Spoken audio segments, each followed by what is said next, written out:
How to fix Bluetooth connected but no sound.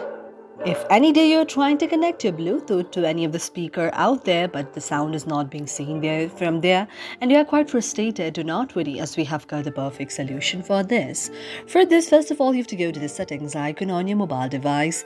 After that, in the search icon, you have to search Bluetooth or USB there. After you search Bluetooth or USB there, you can see the interface like this.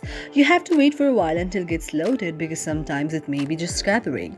After that, you have to tap on the first icon, that is Bluetooth tethering, and then after you have to just open the Bluetooth tethering once and again you have to close it.